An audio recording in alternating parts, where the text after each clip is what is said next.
दर्शन की भी आवश्यकता और रहने की भी आवश्यकता है। दर्शन कहते हैं देखने की ठीक क्रिया। जब देखने की ठीक क्रिया होती है तब दर्शन होता है। एक तो आंख से देखा जाता है, दर्शन है, और एक होता है तथ्य क्या है, सत्य क्या है, जीव क्या है, ब्रह्म क्या है, आत्मा क्या है, संसार क्या है, सत्ता, कुल मिलाकर के सत्ता क्या है। सत्ता को ठीक से समझने की प्रक्रिया को दर्शन कहते हैं। और दूसरी बात है रहनी। पवित्र आचरण से चल करके शांति की प्राप्त की दशा रहनी है। साहिब की एक साखी है, करनी करे सबूत हमारा, कथनी कथे सुनाती, रहनी रहे सुगुरु हमारा, हम रहनी के साथी। जो ज्ञान की कथनी करता है वो हमारा नाती है, और जो ज्ञान का आचरण करता है, करनी करता है, वो हमारा पुत्र है। और जो ज्ञान की रहनी में रहता है वो हमारा गुरु है। हम रहनी के साथी। कथनी, करनी और रहनी तीन है। कथनी बातचीत, बतकही, कथन। करनी आचरण, रहनी मन की शांति। कथनी, करनी और रहनी एक क्रमिक विकास है। ज्ञान की चर्चा कथनी है, आचरण की पवित्रता करनी है, मन की शांति रहनी है। तीनों की आवश्यकता है। साहब कहते हैं जो कथनी करता है वो नाती है मेरा, लड़की का लड़का है। लड़की का लड़का भी प्यारा होता है, लेकिन अपने रक्त का नहीं माना जाता है। और साहब कहते हैं कि वो कथनी करने वाला मेरा लड़की का लड़का है, प्यारा तो है, लेकिन जो करनी करता है, आचरण से रहता है, वो पुत्र है। पुत्र अपने रक्त का होता है, वो निकट का होता है। और जो रहनी में रहता है वो हमारा गुरु है। दुनिया में गुरु से बढ़ करके पद कोई नहीं। गुरुपद सबसे श्रेष्ठ है। जो रहनी में रहता है साहब उसको अपना गुरु कहते हैं, वो मेरा गुरु है। हम रहनी के साथी, हम रहनी के साथी। हर इंसान को शांति की आवश्यकता है, शांति ही रहनी है। चित्त में शांत हो जाने के बाद फिर कुछ ख्वाहिश नहीं रहती है। जीवन गुजर की बात अलग है, वो तो सबको करना पड़ता है, चाहे वो शांत हो चाहे अशांत हो। सबको खाना है, सबको कपड़े पहनना है, सबको घर में रहना है। तो शांत है कि नहीं है, पेट तो भरना चाहिए। पेट भरते, कपड़े पहनते, घर में रहते, सब चले जाते हैं, शांति नहीं पाते। कौन नहीं खाता? कुत्ते बिल्ली भी खाते हैं, जानवर सब खाते हैं, आदमी भी खाता है। आदमी के अलावा जानवर कपड़े नहीं पहनते। उनका प्राकृतिक ऐसा कुछ स्वरूप है, बिना कपड़े के सब काम बन जाता है। लेकिन रहने की जगह तो होनी भी चाहिए, चाहे वो वृक्ष की शाखा हो, कहीं भी हो। तो पेट भरते सब हैं, कपड़े पहनते हैं, घर में रहते हैं, जीवन गुजर की चीजों से संपन्न लोग होते हैं अपने अपने ढंग से, मन की शांति नहीं पाते, अशांति ही में चले जाते हैं। इसलिए जीवन धोखे में चला जाता है। जीवन उसका सफल है जिसके जीवन में शांति हो। उसके लिए कथनी प्रथम है, ज्ञान की चर्चा। नित खरसान लोहा बन छोटे, नित की गोष्ठ माया मोह टूटे। ये भी साहब की साखी है। सान पर चढ़ाने से लोहे का औजार साफ होता रहता है। इसी प्रकार रोज सत्संग का अभ्यास होने मन का मैल छूटता रहता है। आपको अपने घर में सत्संग का माहौल बनाना चाहिए। शाम को इकट्ठे हो सब तो नहीं ज्यादा आधा घंटा का सत्संग। आप जिस ग्रंथ को मान्य समझते हैं उसको पढ़ें, सब सुनें। किसी में बोलने की शक्ति है तो उस ग्रंथ के आधार पर कुछ स्वयं मौखिक भी बोल दे। ज्ञान की चर्चा होनी चाहिए घर में। लेकिन आजकल टीवी ने वो स्थान ले लिया है। टीवी से फुर्सत नहीं है। बहुत दिन पहले एक मजली किस्म के अफसर ने कहा था, जहां मेरा कार्यक्रम था वहीं वह रह रहे थे, पास में मेरे पास बैठते थे। उन्होंने कहा, महाराज हम लोग सत्संग में बैठते थे, बाल बच्चे सही, और मैं स्वयं कुछ कहता था, वो लोग सुनते थे, पुस्तक बांचता था, मौके भी कहता था, और आधा घंटा ऐसा चलता था। टीवी में नहीं लाना चाहता था, लेकिन और घरों में टीवी आया तो बच्चे वहां देखने चले जाने लगे। पत्नी को भी लालसा हुई, मजबूर होकर के टीवी लाना पड़ा। टीवी लाना पड़ा तो टीवी के पास बैठने की बात आ गई। एक दिन मैंने कहा, सत्संग आओ। पत्नी से, तो पत्नी ने कहा, देखो आज एक खास कार्यक्रम आने वाला है, मैं टीवी के सामने बैठूंगी। बच्चे ने भी कर दिया। दूसरे दिन कहा आओ, और उनका आज भी खास कार्यक्रम है। जब तीसरे दिन कहा तो वो चिढ़ गए, कहे आप तो सत्संग करते हैं और टीवी में बढ़िया बढ़िया बात आती है, अब टीवी में चमक दमक रहती है। तो महाराज मैं चुप हो गया। मैं अब अकेले ही मनन चिंतन करता हूँ, परिवार के कोई लोग मेरे पास नहीं बैठते। तो टीवी ही आजकल का भगवान और पूजा सब कुछ हो गया है। ये वैज्ञानिक युग, भागा दौड़ी का युग, बहिर्मुखता का युग। मनुष्य वैसे ही बहिर्मुख है, विज्ञान ने और भी बहिर्मुख बना दिया है। विज्ञान का दोष नहीं है, दोष हमारा है जो हम सही उपयोग नहीं करते। हम दिन भर में 2-3 बार कुछ खाते हैं, जलपान के रूप में, भोजन के रूप में, कम से कम 3 बार तो लोग खाते ही हैं।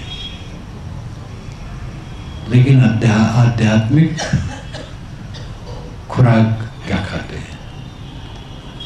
सुबह से शाम तक तो कूड़ा कचरा दिमाग में आने का चारों तरफ से रास्ता है। नींद खुली, मन के अनुकूल कुछ रहा, मोह हुआ, मन के प्रतिकूल रहा, घृणा हुई, द्वेष हुआ। राग द्वेष की शुरुआत नींद खुलते ही हो जाती है। मन के अंदर के विकार पहले से मौजूद है, वो यहाँ सोचते हैं, बाहर से कारण पा करके और उभरता है। तो विकारों की संभावना चारों तरफ है। लेकिन पवित्रता की बात कहाँ से आए? उसके लिए सत्संग है, सदग्रंथ है और सतवाणी का श्रवण है। सत्संग दुर्लभ है। एक तो साधु मात्र ही मिलना दुर्लभ है। साधु मिल गए तो बेचारे कुछ अपना नहीं जानते हैं, कोई सत्संग की बात नहीं कर सकते हैं। अच्छे संत, समझदार, विवेकी, रानी संपन्न मिलना मुश्किल है। मिल गए तो कभी थोड़ी मोड़ी चर्चा हो गई। सदग्रंथ इसके लिए बढ़िया आधार है। ज्ञान की पुस्तकें रखो, रोज पढ़ो, नियम बना लो रोज पढ़ने के लिए। पूजा की जगह पर उसको रख दो। पूजा तो औपचारिक होती है, एक यांत्रिक क्रिया के रूप में पुष्प चढ़ाए, पानी चढ़ाए, मंत्र पढ़े। लेकिन ज्ञान के ग्रंथ का वाचन अगर कोई करे तो ज्ञान विचार की बातें दिमाग में आने लगती हैं और उससे कूड़े कचड़े हटने लगते हैं। सत्संग का जितना अवसर हो, सत्संग का माहौल बनाना चाहिए। सदग्रंथ बहुत सरल है, ज्ञान के ग्रंथ रखो और पढ़ो। ज्ञान की बातें जो प्रवचन में आती हैं उसकी आजकल सीढ़ी इत्यादि हो जाती है, उसके द्वारा सुनो। कुल मिला करके सुनना और पढ़ना, ये दोनों से आध्यात्मिक खुराक मिलेगी। और ये कथनी के अंदर है। बारंबार काम क्रोध की बात सुनते सुनते आदमी का विकार बढ़ता है। दया क्षमा शील संतोष की बात सुनते सुनते मन के विकार क्षीण होते हैं। जहाँ परधन को हरने की चर्चा चलती है, जहाँ पराई स्त्री की चर्चा चलती है, वहाँ बैठने से आदमी का दिमाग धीरे धीरे खराब हो गया। जहाँ संयम संतोष धीरज विवेक भक्ति ज्ञान की बात होती है, वहाँ मन में पवित्रता आएगी। आध्यात्मिक खुराक का मूल्य लोग कम समझते हैं। पेट की खुराक तो सब समझते हैं, अनाड़ी से अनाड़ी जानवर भी, लेकिन आध्यात्मिक खुराक जो कि केवल मनुष्य ही ग्रहण कर सकता है, मनुष्य नहीं समझता है। और यह अत्यंत आवश्यक है। सुबह से खराब संस्कार मन में आने की संभावना चारों तरफ से है, अच्छे संस्कार आने की संभावना कहीं नहीं। पहले से खराब संस्कार भरे हैं और नींद खुली तो व्यवहार देखा, जहाँ जहाँ अनुकूल हुआ मोह हुआ, जहाँ प्रतिकूल हुआ बैर हुआ, मनोविकार बढ़ना शुरू हुआ। काम क्रोध लोभ मोह ये सब विकार जगने लगे नींद खुलते ही। जब ज्ञान की बात कही जाए, सुनी जाए, समझी जाए, तो ये मन घटे और अच्छे विचार आए। इसलिए कथनी की जरूरत है, ज्ञान चर्चा की जरूरत है, और ज्ञान चर्चा की रोज जरूरत है। आप घर में झाड़ू लगाते हैं, पोछा लगाते हैं, जहाँ धोने की जगह होती धोते हैं, बर्तन धोते हैं, शरीर धोते हैं, कपड़े धोते हैं। मन को धोने की प्रक्रिया कब चलती है? मन को धोने के लिए कोई चिंता ही नहीं, ख्याल ही नहीं, सोच ही नहीं, समझ ही नहीं, बल्कि उस पर और कचरा लाते थे। दिन भर कचरा ही कचरा उस पर डाला जाता है। कलह, राग, द्वेष, ईर्ष्या, क्रोध, काम, लोभ, मोह, चिंता, फिक्र, उद्वेग, अनेक मानसिक विकारों से मन को बोझिल करते चले जाते हैं। सुख शांति कैसे होगी? इसलिए ज्ञान की चर्चा सुनना, कहना, पढ़ना बहुत जरूरी है। दूसरी बात है करनी, आचरण में लाना। ज्ञान की बात कहते सुनते समय बीत गया और उसका प्रयोग जीवन में न हुआ तो फिर कुछ नहीं हुआ। प्रयोग होना चाहिए, क्रोध नहीं करना चाहिए। हम जानते हैं और कहते भी हैं, लेकिन क्रोध करते हैं तो कहने और जाने का मतलब क्या हुआ? क्रोध पर कंट्रोल करने की चेष्टा करनी चाहिए। इसमें लज्जा शर्म की बात नहीं। सब देहधारी विकारों से भरे हैं। जितने देहधारी हैं सब विकारों से भरे हैं। और इसमें शर्म क्या है कि हमारे में क्रोध है, काम है, लोभ है, मोह है। कोई लज्जा की बात नहीं, वास्तविकता है कि यह है और इनको दूर करके ही सुख शांति मिलेगी। काम, क्रोध, लोभ ये नरक के द्वार कहे गए हैं। काम यानी इच्छा, वासना। जब कामना पूरी होती है तो लोभ बढ़ जाता है, जब कामना खंडित होती है तो क्रोध बढ़ जाता है। इसलिए लोभ और क्रोध स्वतंत्र नहीं है, ये काम के ही बदले रूप हैं। काम जब सफल हुआ, कामना पूरी हुई तो लोभ बढ़ गया, और कामना खंडित हुई किसी कारण से तो क्रोध बढ़ गया। लड़के ने बात मानी, उसने काम किया तो मन में लोभ मोह बढ़ गया, उसने अवज्ञा कर दी, या अवज्ञा उसने नहीं की, मैंने मान लिया कि अवज्ञा कर दी तो क्रोध बढ़ गया। जो आज्ञा बजाता है वही कभी अवज्ञा कर देता है। इसलिए किसी भी अभिभावक को अपने साथियों के प्रति अविश्वास नहीं करना चाहिए। जो बराबर आज्ञा का पालन करता है कभी अवज्ञा हो जाती है। अवज्ञा और न हो तो भी हम मान लेते हैं कि अवज्ञा है, हमें ऐसा नहीं मानना चाहिए। आपके परिवार के लोग ही आपके घर का सब काम करते हैं और रात दिन रोज करते हैं, और उन्हीं सबसे त्रुटि होती है।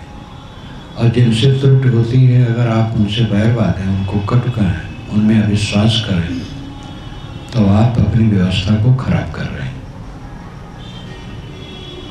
त्रुटियों को क्षमा कर दें। जो 50 बार काम करता है, एक बार नहीं किया, तो हमारी ये कमजोरी है कि जो नहीं किया उसका हम बैर बांध लेते हैं। अपने बच्चे से, भाई से या नौकर से या किसी से भी विरोध करने लगते हैं, वही कहने लगते हैं। तो उसने 50 बार काम किया, उसको नहीं कहते हैं। एक बार नहीं किया, उसी को सामने रखते हैं। ये व्यवहार की असावधानी है। और अभिभावक जो समाज का मुखिया है, उसकी असावधानी है। उसे सहना चाहिए और बात आने पर यह कहना चाहिए कि सब प्रेमी हैं, सब करते हैं, सब आज्ञाकारी हैं, सब समझदार हैं। सकारात्मक बात करने से जो नकारात्मक अंश आया भी होगा परिवार के सदस्यों में, वो मिट जाता है। जब आप नकारात्मक कहेंगे तो सकारात्मक भावना मिट जाएगी लोगों की, फिर जिद्द हो जाएगी। जब ऐसे ही कहते तो ठीक है भाई, विरोध शुरू हो जाएगा। और प्रायः जिम्मेदार व्यक्तियों में कमजोरी आती है, सावधान नहीं है तो ये कमजोरी आती है। सबको अहंकार हो जाता है। जो 10 बार उसने आज्ञा मानी है वो भूल जाता है। एक बार अवज्ञा हो गई तो उसको लेकर के कट कर दिए तो बात सब खराब हो गई। अवज्ञा को अवज्ञा न मानी जाए, भूल को भूल न मानी जाए, सहारा लेकर के उसको प्रोत्साहित किया जाए, तब काम बनेगा। क्रोध, काम, लोभ, मोह कोई भी विकार है, इनको दूर करने ही से दूर हुए। आचरण की पवित्रता, खान पान की सावधानी, अंडा मांस मछली किसी स्थिति में भी नहीं खाना चाहिए। ये गंदी चीजें हैं। नशा का सेवन किसी प्रकार नहीं होना चाहिए। सब प्रकार के नशा का त्याग होना चाहिए। जो खाने की चीज है उसको सात्विकता पूर्वक खाना चाहिए। सफाई, स्वच्छता और पवित्रता पूर्वक बनाना खाना एक कर्तव्य है। क्षमा करना और क्षमा मांग लेना ये व्यवहार में बहुत जरूरी है। अगले से गलती हो गई, क्षमा कर दे। मुझसे गलती हुई, क्षमा मांग ले। भूल को सुधार लेना क्षमा मांगना है। बार-बार ये कहना मैं क्षमा मांगता, उसकी कोई जरूरत नहीं। गलती न दोहराना ही क्षमा मांगना है। इसमें लज्जा की बात नहीं। कोई ये समझे मुझसे गलती नहीं हो सकती है, तो सबसे बड़ी गलती उसकी है। गलती तो मुझसे हो जाती है, गलती को स्वीकारने में इज्जत है, बदइज्जती नहीं। लेकिन अहंकार ऐसा है कि गलती स्वीकारने नहीं देता तो और बिगड़ता है। हमें अपनी गलती स्वीकारनी चाहिए और गलती न दोहराने के लिए प्रतिज्ञा करनी चाहिए। दूसरे से गलती हो गई है, क्षमा कर देना चाहिए। क्षमा कर देने से उसका उत्साह बढ़ेगा, प्रोत्साहन देना चाहिए। व्यवहार की मधुरता संबंध का सच्चा सुख है। खाने पीने, कपड़े लत्ते, घर द्वार, वाहन, ये सब का सुख ऊपरी ऊपरी है, ये कोई बड़ा महत्व नहीं रखते हैं। कितना कीमती कोई भोजन किया, कितना कीमती कपड़ा पहने हैं, कितने कीमती वाहन में चलता है, कितने कीमती मकान में रहता है, इसका महत्व नहीं है। मन कैसा है? मन अगर अच्छा है तो सब कुछ अच्छा है, और सब कीमती मन खराब है तो फिर सब बेकार है। और मन तब ठीक होगा जब करनी ठीक होगी, आचरण ठीक होगा, व्यवहार ठीक होगा। पहले तो हमें समझना चाहिए कि मनुष्य का मन बहुत इच्छा वाला है और बहुत अहंकार वाला है। हमारा मन, दूसरे का मन सबका वही है। जैसा बनाया अपना वैसा बनाए। और शायर ने कहा जैसा अपना जंगल है वैसे दूसरे जंगल है। मन को उन्होंने जंगल कहा, वन का। नम्रता से इसको स्वीकारना चाहिए और सुधारने की चेष्टा होनी चाहिए। व्यवहार की मधुरता से मन में मधुरता आती है, और मन में मधुरता होने से व्यवहार की मधुरता बढ़ती है। मन में कड़वाहट है तो व्यवहार कट होगा, और व्यवहार कट करेंगे तो मन कट होगा। एक दूसरे को बोल देते हैं। जब मन कोमल है तो व्यवहार अच्छा होगा, व्यवहार अच्छा होगा तो, और व्यवहार खराब हुआ तब मन और खराब होगा। जीवन का असली बिंदु ये है, कीमती भोजन, कीमती कपड़े, कीमती मकान, कीमती वाहन, कीमती साज सज्जा, ये जीवन के खास बिंदु नहीं। कीमती तो सब है, झोपड़ी भी कीमती है, उसकी भी कीमत है। महल की कीमत नहीं, झोपड़ी की भी कीमत है। रत्न जड़ित वस्त्र कीमती है, लेकिन साधारण खद्दर भी तो कीमती है। कीमत सबकी है। कितना पैसा ज्यादा लग गया ये कोई महत्व नहीं रखता। धनी लोग प्राय जब खरीदने जाते हैं तो ये बात नहीं वस्तु कैसी है, पैसा कितना लगा है। कलकत्ता में बिरला हॉस्पिटल है, कई तल्ले का है, अलीपुर में। तो निचले तल्ले में फीस कम है, उसके ऊपर तल्ले में ज़्यादा है, फिर ऊपर तल्ले में जितना ऊपर जाओ उतने ज़्यादा है, और बहुत ज़्यादा असमानता है। उसमें प्राय करोड़पति लोग ही जाते हैं, लेकिन उसमें भी अंतर तो रहते हैं। बहुत धनी लोग हैं ऊपर एकदम, उनके पिता बीमार हैं और वहाँ पर हैं, और वहाँ स्थिति ऐसी होती है कि बड़ा डॉक्टर आता है, लिफ्ट से चढ़ता है, पहले देखा, और वो रोगी से बात नहीं करता है, वहाँ संबंधित डॉक्टर से बात करता है और निर्देश करता है। लिफ्ट से ऊपरी तल्ले पर गया, वहाँ करता, तीसरे, चौथे, पांचवें, छठे, सब जगह वो संबंधित डॉक्टरों से बात करके निर्देश करके चला जाता है। लेकिन ऊपर तल्ले में, जितना ऊपर तल्ला है, बहुत ज़्यादा फीस है। तो लोग कहते हैं हमारे पिताजी 7वें तल्ले पर है, बीमार हैं बेचारे, हाँफ रहे हैं, उठ बैठ नहीं पा रहे हैं, बदहोश भी हैं, लेकिन अब रोग है लड़कों को कि हमारे पिताजी 7वें तल्ले में हैं। बिरला हॉस्पिटल में 7वें तल्ले पर है, वहाँ फीस ज़्यादा दी जा रही है। तो बहुत चीज़ें तो अहंकार से मंडित हैं। आदमी की कीमत आदमियत से है। एक आदमी कार से आया, एक आदमी साइकिल से आया, एक आदमी पैदल आया। हम मान लेते कार वाला ज़्यादा मूल्यवान है, आदमी तीनों वही है। मौलिकता में कोई फर्क नहीं है, आचरण में विचार में फर्क हो सकता है, वो होता है। ये भी हो सकता है कार में आया है उसका मन ठीक ठाक ना हो, पैदल आया उसका मन ठीक हो, पैदल आया उसका मन ठीक ना हो, कार में आया उसका ठीक हो। कार कोई पाप नहीं है, बिल्डिंग कोई पाप नहीं है। कुल मिलाकर के मनुष्य का मन, वाणी और कर्म, इनकी पवित्रता का मूल्य है। सुख सबको प्रिय है और सच्चा सुख इन तीनों की पवित्रता से मिलता है।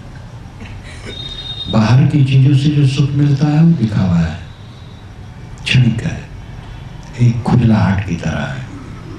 एक आदमी कहाँ से आया और करोड़ों की बिल्डिंग में घुसा और सब तरफ एसी एसी, लेकिन इससे मन की शांति नहीं होगी।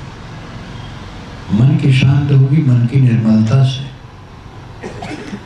बाहर की चीजों में विषमता निश्चित है, समता नहीं हो सकती है। सबका प्रारब्ध अलग है, पुरुषार्थ अलग है, योग्यता अलग है, शरीर का गठन अलग है, बुद्धि का गठन अलग है, योग्यताओं में अंतर है, सब कुछ अंतर है। तो सब बराबर कैसे हो जाएगा? बाहर की विषमता अनादि अनंत है। हमें चाहिए जो मूल बात है उसको पकड़े।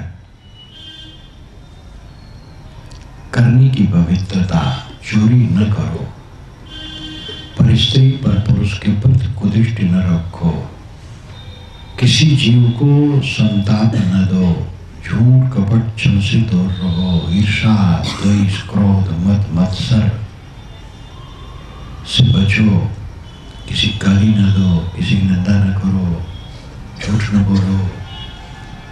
ये मन वाणी कर्मों की पवित्रता का काम करो। इन तीनों को पवित्र करते करते जीवन में मक्खन इकट्ठा होता है, अच्छे संस्कारों का मक्खन।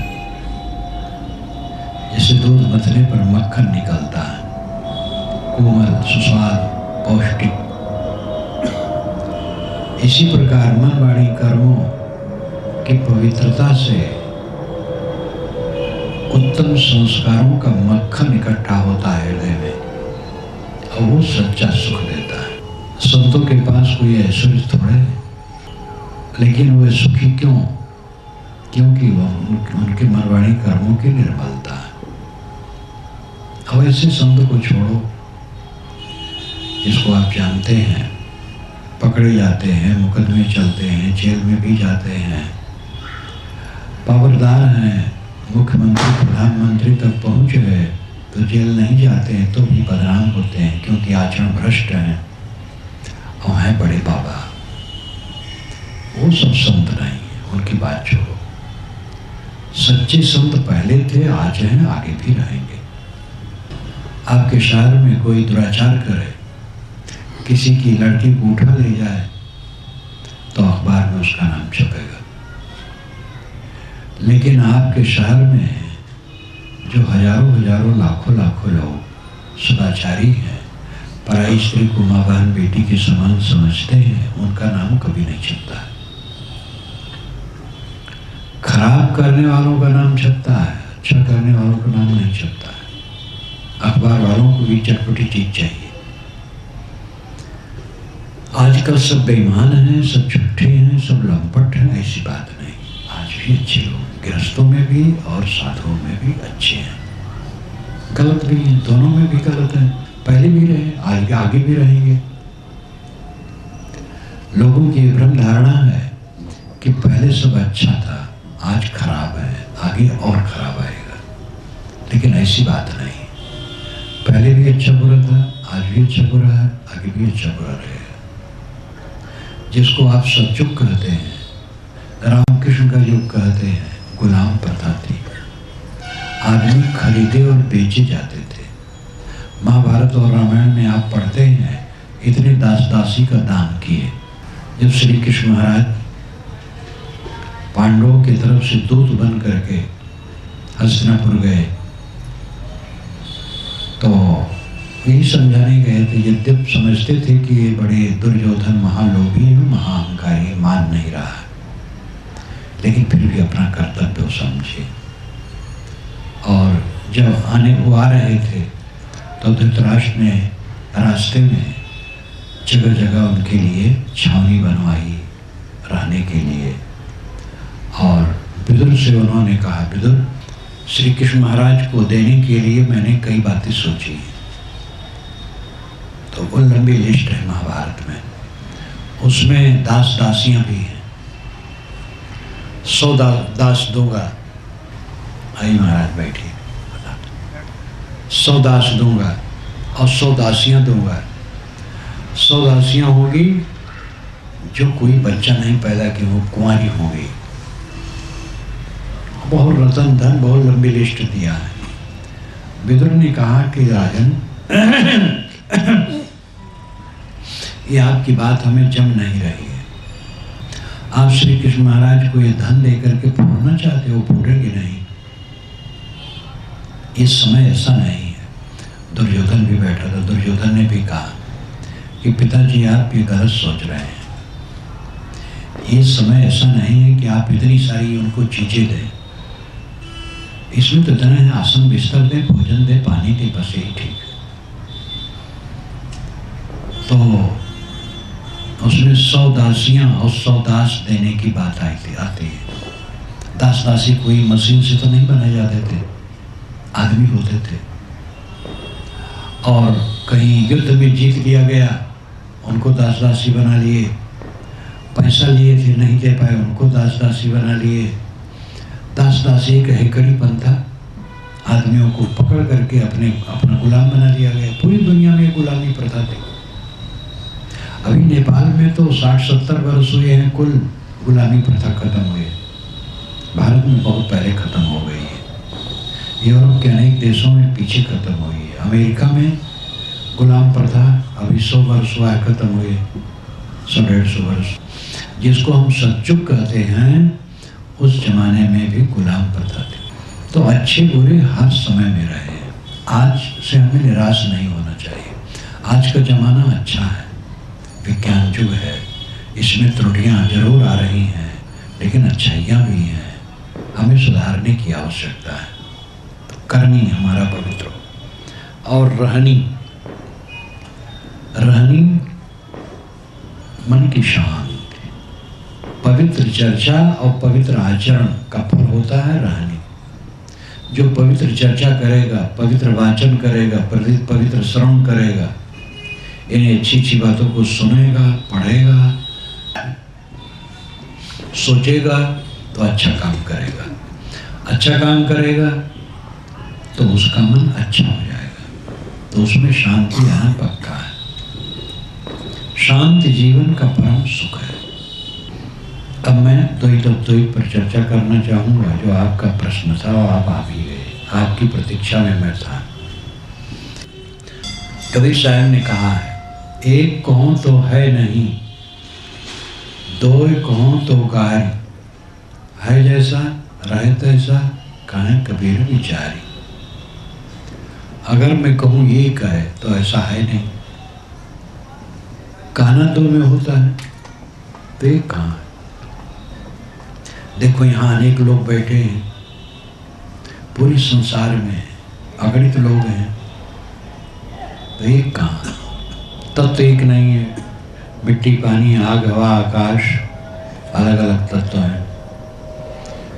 और नहीं कुछ नहीं,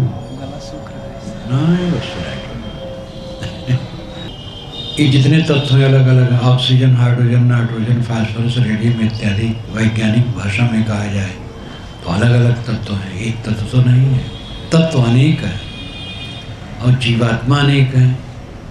सबके बंध मोक्ष अलग अलग हैं, सबकी प्रवृत्तियाँ अलग हैं। जनन मरण करणानाम प्रज्ञामाल युगपत् प्रवृत्तेश्च पुरुष बहुत्तम सिद्धम त्रैगुण विपर्याच चैव। इस सांकारिका में कहा गया सबका जनन जन्मना अलग अलग है, मरण सबका अलग अलग है।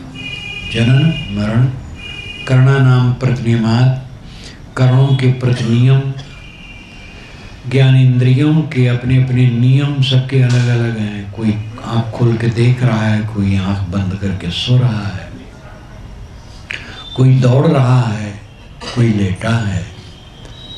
तो ये सब एक समान तो नहीं है। अयुगपत प्रवृत्तेश्च, प्रवृत्त सबकी अयुगपत है, युगपत नहीं है। कोई वैराग्य में प्रवृत्त है, कोई विवाह अपना करा रहा है। त्रैगुण विपर्याच चैव, तीनों गुणों में विपर्य है, कोई रजोगुणी है, कोई तमोगुणी है, कोई सतोगुणी है। इसलिए पुरुष बहुत्तम सिद्धम, ये पुरुष आत्मा बहुत है, एक नहीं है। एक सांकारिका में कहा गया। साहब कहते एक कहो तो है नहीं, एक कैसे कहो? जीवात्माएं अनेक हैं, जड़ तत्व अनेक हैं, जगत प्रवाह रूप है। एक कहाँ? एक अखंड ठोस वस्तु सर्वत्र परिपूर्ण हो तो क्रिया स्फूर्ण गति संचालन नहीं होगा। कल्पना कीजिए कमरा है, उस कमरे में एक पत्थर रखा है जो पूरे में भरा है, तो वहाँ एक चींटी भी नहीं घुस सकती है, क्योंकि वो पत्थर पूरे में है। एक उदाहरण हुआ। अगर एक आत्मा अखंड और सर्वत्र परिपूर्ण है तो क्रिया नहीं होगी, गमनागमन नहीं होगा, स्फूर्ण नहीं होगा, गति नहीं होगी, संसार नहीं होगा, निर्माण नहीं होगा। तो ये कहाँ है? प्रकृति विकृत प्रकृति तो सामने है। जो प्रकृति है, जड़ प्रकृति, वो विकृत रूप परिवर्तित रूप है और वो सामने है, और उससे अलग आत्मा है। आत्मा अनात्मा दोनों अलग अलग हैं, एक नहीं है। ऐसी भी धारणा है कि अनात्मा कुछ नहीं है, केवल आत्मा है। ये जगत कैसे दिखाई देता है? जगत माया से बना है। माया क्या है? तो इसका उत्तर नहीं दे पाते हैं। माया ब्रह्म से अलग है, तो ब्रह्म और माया दो हो गई। अब ब्रह्म में ही माया है, तो ब्रह्म दोषी हो गया। तो उसका उत्तर नहीं दे पाते हैं। तो कहते माया नहीं, जगत है ही नहीं। तो जगत दिखाई कैसे देता है? जैसे सांप में रस्सी में सांप, तो रस्सी को आदमी अलग समय देखे था, सांप अलग देखे था, तब रस्सी देख करके सांप का भ्रम हुआ। तो जगत और ब्रह्म दोनों अलग अलग देखे हो, तो किसी समय ब्रह्म को देख करके जगत का आभास हो, तो देखने वाला अलग होगा, ब्रह्म अलग होगा। ये सब बात समझा नहीं पाते हैं लोग, समझा सकते ही नहीं है। जगत तीनों काल में नहीं है, ये कैसे कहा जा सकता है? जगत तीनों काल में है, सब समय है जगत। हाँ, जगत बदलता हुआ है, परिवर्तित है। आत्मा में जगत तीनों काल में नहीं है, ये समझना चाहिए। आत्मा में जगत तीनों काल में नहीं है। मेरी आत्मा में जगत नहीं है। जब मन इंद्रियों से हम जगत को देखते हैं तब जगत हमारे सामने उपस्थित होता है, और मन इंद्रिय बंद हो गए तो जगत खो गया। जब हम गाड़ी नींद में जाएंगे जगत खो जाएगा, लेकिन जगत अपनी जगह पर रहेगा, हम उसको जानेंगे नहीं। हमारे कमरे में टेबल है, हम टेबल को देखते हैं, सो गए तो टेबल हम नहीं भूल गए, लेकिन हमारे भूल जाने पर भी टेबल है। टेबल ज्ञान मात्र नहीं है, हमारे ज्ञान से उसकी अलग सत्ता है। तो एक विचार ऐसा है कि जगत ज्ञान मात्र है, हम जानते हैं तब है, नहीं तो है नहीं। जगत ज्ञान मात्र नहीं है, हमारे ज्ञान से जगत की अलग सत्ता है, हम उसको जानते हैं। जगत अलग है, आत्मा अलग है। इसलिए एक कैसे है? एक कहो तो है नहीं। साहब कहते दो ही कहो तो गारी। जब साधक समाधि में पहुंच गया तो दूसरा कौन है? चित्त शांत हो गया, चित्त वृत्ति लीन हो गई, तो जगत उसके लिए खो गया। नदी के दो तटों को जोड़ने वाला पुल होता है, पुल तोड़ दिया जाए तो दोनों तटों का संबंध कट जाएगा। आत्मा जगत से जुड़ता है मन द्वारा। मन जब लीन हो गया तो आत्मा असंग हो गया, तो अकेला हो गया, अद्वैत हो गया। साहब कहते दो कहो तो गाय। उस परमार्थ दशा में तो कहना गाली देना है उसको। जो परमार्थ दशा है, स्वरूप स्थित की दशा है, वो अद्वैत है। परमार्थ अद्वैत है, अकेलापन है। इसलिए है जैसा रहे तैसा, कहें कबीर विचार। साहब कहते मैं विचार के कहता हूँ कि जैसा है वैसा रहेगा। जगत नानात्मक है, आत्मा एक नहीं है, आत्मा अनेक है। आत्मा का गुण एक है, क्वालिटी एक है, क्वांटिटी में एक नहीं है, अनेक है। संख्या में अनेक है, गुण में एक है। जैसे हम सब मनुष्यों में मनुष्यपना एक है, गायों में गोत्र एक है, लेकिन गायें अलग अलग हैं। आत्मा सब एक दूसरे से अलग हैं, इसीलिए एक का बंधन दूसरे का बंधन नहीं, एक का मोक्ष दूसरे का मोक्ष नहीं। तो आत्मा एक नहीं है, आत्मा अनेक है। आत्मा एक है का अर्थ है कि उसकी गुणवत्ता एक है। सभी आत्माओं का गुण ज्ञान है। गुरु शिष्य का संबंध है, गुरु शिष्य द्वैत में होता है। वेदांत में भी प्रचार है, उनके मठ हैं, आश्रम हैं, पुस्तकें हैं, सभाएं होती हैं, प्रवचन करते हैं।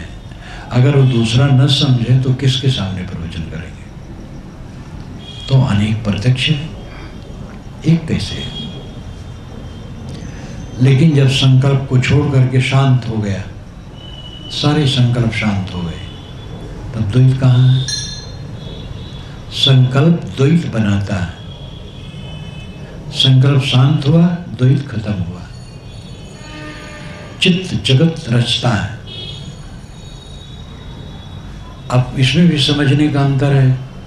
कुछ लोग मानते हैं चित्त ही जगत है और जगत कहीं नहीं है।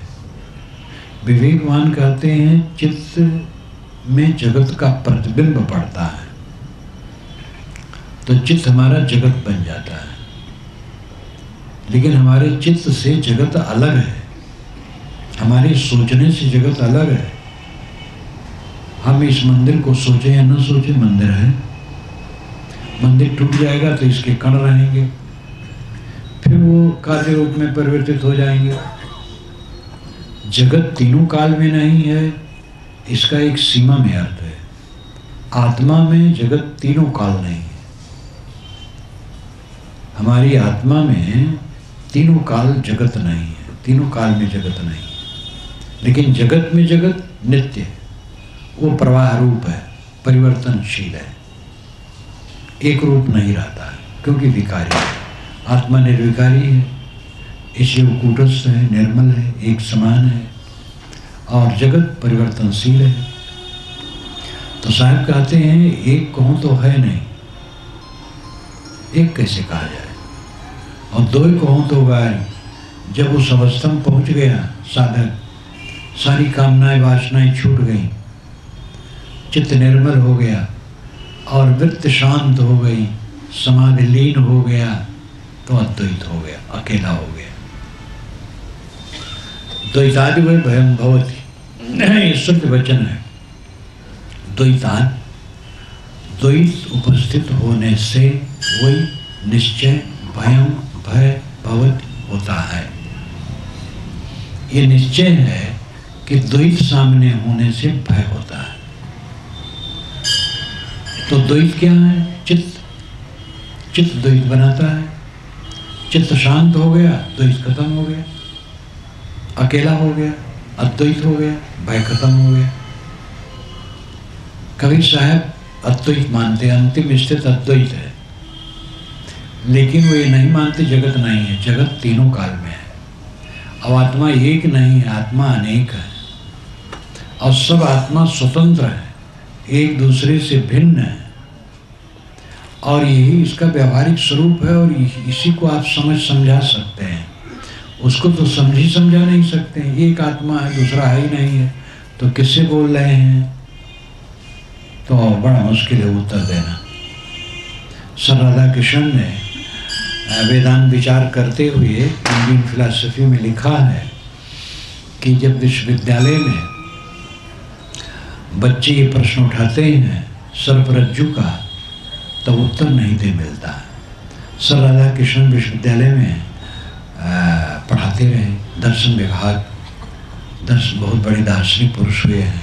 इंडियन फिलॉसफी उनके 2 खंडों में विदेश से छपी है, इंग्लिश में, अभी तो हिंदी अनुवाद भी उसका है। बहुत महत्वपूर्ण ग्रंथ है। भारतीय दर्शन का समीक्षात्मक ग्रंथ जैसा उनका है दूसरे का नहीं है, बड़ी उदारता से है। तो उन्होंने लिखा है कि जब विश्वविद्यालय में छात्र सर्परज्जु का प्रश्न करते हैं तो उत्तर नहीं दे मिलता है। रज्जु में सर्प की भ्रांति, रस्सी में सर्प की भ्रांति। रस्सी अलग है, सर्प अलग है, देखने वाला अलग है। देखने वाला कभी रस्सी देखे है, कभी सांप देखे है।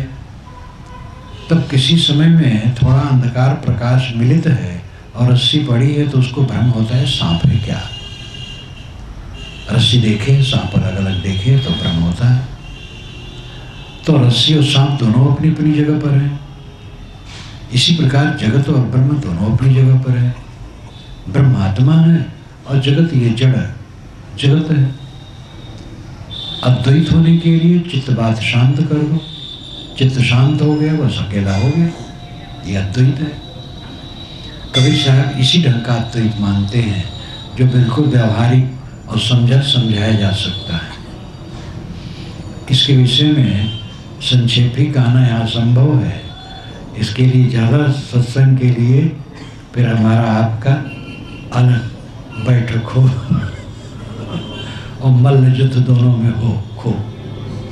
सत्संग में बात करते करते कहते साधु से झगड़ा भला नहीं, साकट से प्रेम। लड्ढा धीराज आदमी से प्रेम करोगे तो किसी दिन बिगड़ेगा तो दुश्मनी हो जाएगी, और साधुओं से झगड़ा होगा तो कुछ समाधान होगा। तो साधुओं में, सज्जनों में आपस में बैठ करके अपनी कहे मेरी सुने, सुन मिलिए के होए, हमरे देखत जब जाते ऐसा मिला न कोई। ये भी कभी साखी बीजे की अपनी बात कहे और मेरी बात सुने और सुन करके मिल करके एक हो जाए। अपनी कहे मेरी सुने, सुन मिल एक होए। आग्रह छोड़ दिया जाए तो समझने में देरी नहीं रहती है। अब आग्रह पकड़ा जाता है तब देरी होती है। आग्रह पकड़ने से तो सत्य समझा ही नहीं जा सकता है। हमारा कौन मत है? हमारा कोई मत नहीं है। सत्य के हम ग्राहक हैं और छान विचार करके जो निर्णय से सच ठहरे वही लेना है। ये पूरी सत्ता मेरी है और इसमें जितने महापुरुष सब मेरे हैं। राम, कृष्ण, बुद्ध, महावीर, मोहम्मद, ईसा, दाऊद, लाओ त्से, सुकरात, कोई भी महापुरुष सब मेरे हैं। हिंदू, मुसलमान, ईसाई, यहूदी सब मेरे हैं। वेद, कुरान, बाइबल सब मेरे हैं। पराया इसमें कौन है? सब मेरे हैं। और उसमें लेना है छान करके सार तत्व। साधु ऐसा चाहिए जैसा शुभ सुभाए, सार सार को गहरे तथा देवड़ाए। साधु ऐसा चाहिए जो शुभ स्वभाव का हो। सूप में रख करके फटक दिया जाता है, भूसी उड़ जाती है, चावल रह जाता है। ऐसे साधु को होना चाहिए। साधु मतलब सज्जन। साहब साधु बहुत कहते हैं, कहीं कभी सुनो भाई साधु संतो, तो साधु संतो मतलब ये नहीं जो हम लोगों के कपड़े में है उनको कहते हैं। वे मनुष्य मात्र को साधु मानते हैं, सब साधु हैं। तो ऐसे जनो सुनो, शुभ स्वभाव के बनो। वेद के ऋषि कहते हैं चलनी की तरह सप्तम युतितुना पुनंतो यद धीरा मनसा वाचम कर। सप्तम युतितुना सत्तू की तरह चालो। जैसे चलनी से सत्तू चाला जाता है, वैसे मन से वाणी को छानो। तो वेद के ऋषि चलनी को उदाहरण देते हैं, कबीर साहब सुख का उदाहरण देते हैं। और दोनों का अर्थ एक है कि सारा सार विचार करो। इसमें पक्षपात की कोई ज़रूरत नहीं, कोई पराया नहीं, कोई अपना नहीं, जीव अकेला है। आप मेरे हैं, मैं आपका हूँ, ये व्यवहार की मिठास है। लेकिन सत्य क्या है, परमार्थ क्या है? ना आप मेरे हैं, ना मैं आपका हूँ। अकेले आए हैं, अकेले शरीर छोड़ देंगे और चले जाएंगे। जीव का संबंध देह से है, देह मिटी, बस सब संबंध गया। तो कौन किसका है? आन काल लेकर के बड़ी बतबड़ी है कि हमारे यहाँ स्वर्ग है, तुम्हारे यहाँ नरक है। सब अपने अपने मत को स्वर्ग वाला, मोक्ष वाला माने हैं, दूसरे को नरक और बंधन वाला माने हैं। ये मिथ्या अहंकार है। हमारी किताब ईश्वरी है, तुम्हारी किताब मानवी है। सब किताब ईश्वरी है और सब किताब मानवी है। कौन किताब आकाश से आई है? मनुष्य ने सब लिखा है और मनुष्य का ज्ञान ही ईश्वरी है। सारी किताबें ईश्वरी हैं। वस्तुतः सारी किताबें मनुष्यों की रचनाएं हैं, कोई किताब आकाश से नहीं आई है। सारे महापुरुष केवल मनुष्य हैं और सारे संप्रदाय मनुष्यों के चलाए हैं। इसलिए इसमें ऊंच नीच की भावना बेकार है और उसमें आस्तिक नास्तिक कहना बेकार है। कोई नास्तिक कौन है? जो हमारी बेवकूफ़ी को नहीं मानता है, उसको हम नास्तिक कहते हैं। एक दूसरे को नास्तिक और काफिर कहते हैं। 3 मुसलमान नमाज पढ़ते थे, नमाज पढ़ते पढ़ते एक बोल दिया, दूसरे ने कहा यार नमाज पढ़ते बोला नहीं जाता है, तीसरे ने कहा तुम भी तो बोल दिए, तो चौथा अलग बैठा था, कहा माँ से आप भी तो बोल दिए।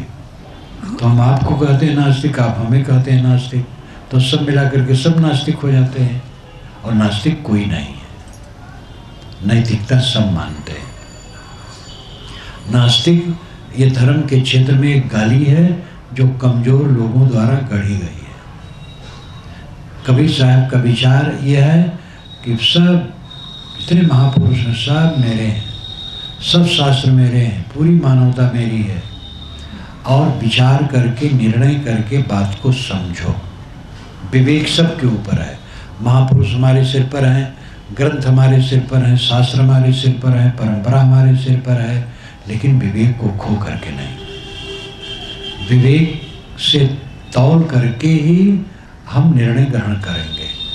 ये कबीर साहब का पक्ष है। वेद के देव कहा कि झूठा झूठा जो न विचार है। उन्होंने कहा कि वेद के देव को झूठा कौन कहता है? झूठा वह है जो विचार नहीं करता है। इसलिए विचारवान बने। तो तत्व अनेक हैं, आत्माएं अनेक हैं, एक नहीं है, किंतु परमार्थ अवस्था में एक है। जब संकल्प शांत हुए, निर्विकल्प अवस्था आई, तो आत्मा अपने आप में तृप्त। वहाँ द्वैत कहाँ है? जब तक द्वैत है तब तक परमार्थ नहीं है।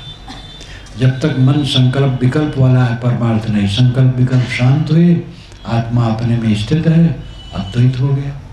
इस प्रकार साहब कहते हैं एक कहो तो है नहीं, एक है नहीं, नाना है। लेकिन जब परमार्थ अवस्था में पहुँच गए, स्वरूप स्थित में पहुँच गए, तो वहाँ द्वैत कहाँ है? इसलिए है जैसा रहे तैसा। जो जैसा है वैसे रहता है। कहीं कबीर विचार, मैं विचार करके कहता हूँ। जो बहुत उलझन वाली बात है द्वैत अद्वैत की, साहब एक साखी में सहजे कह देते हैं। मैं अपनी वाणी को यहीं पर विराम देता हूँ। बोलिए सतगुरु